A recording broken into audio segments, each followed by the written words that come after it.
who doesn't know anything at all about the shofar? Okay, a few. I'm just going to give a real brief history, go back about 4 millennium and jump back forward. The shofar, it's one of many unique symbols that represents Israel and the Hebrew people. The first mention of it, the ram's horn, which is this one here, God's provision and our obedience. And it's a reminder of that when it's blown.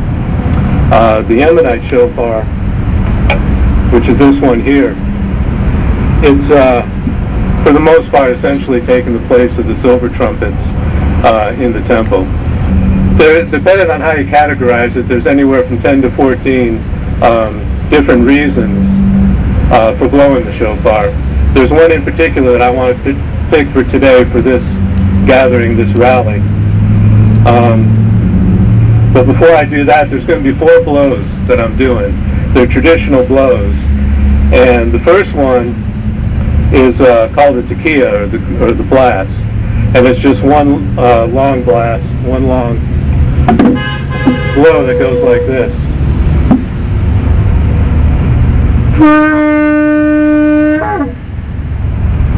That one announces or signifies or exalts God as King. The other one that's similar to that is the tekiah gadola. It's called the Great Blast. It signifies calling God's people to Himself, calling God to His throne. It's similar, it's just long, and for a practiced or proficient shofar blower, you blow it and hold it as long as you can, and just give it a nice pitch at the end. It goes like this.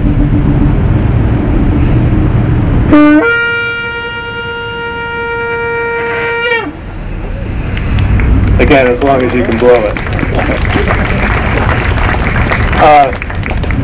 The teruah, it's a series of a minimum of 9 staccato notes, just real quick notes, and it signifies crying out to God for mercy, a shout for victory, jubilee, warning of attack, so on and so forth. It goes like this.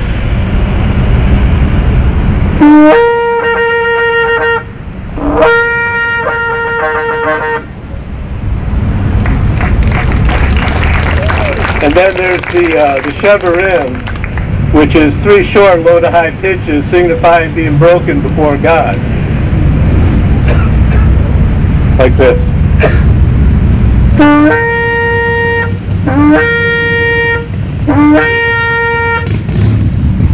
Now when you take thanks, you're encouraging. When you take the Shevarim and the teruah together, it's a cry for mercy, repentance, a turning from sin, and receiving God's mercy.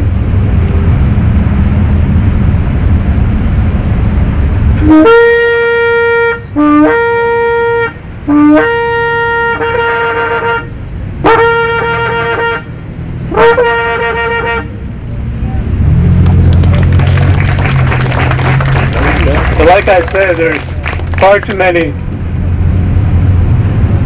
reasons that the shofar is blown to go into.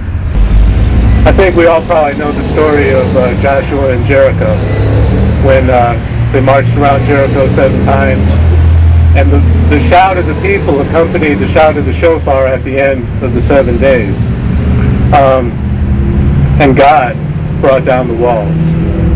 In Joshua and the Israelites' obedience, God brought down the walls. We all know that there's a lot of walls in this day and age, spiritual and even in the natural around Israel, and even around our own lives. And what I want to do is take a few minutes and just keep blowing and allow all of you to make some more noise. One more thing. There's a blessing in Hebrew, a prayer, blessing to God.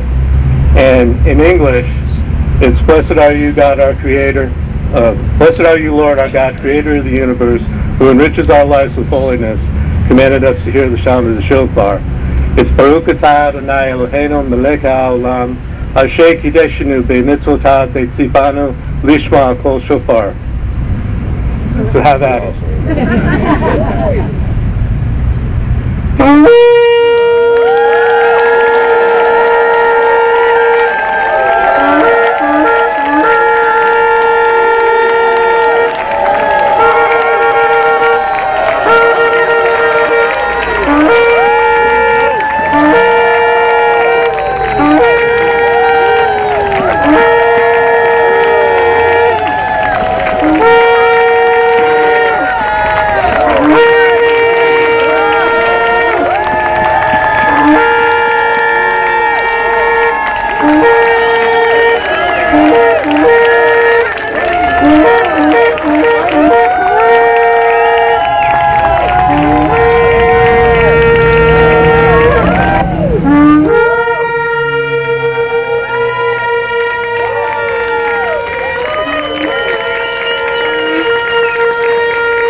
secularstupidist.com, conservative.com, rightosophy.com.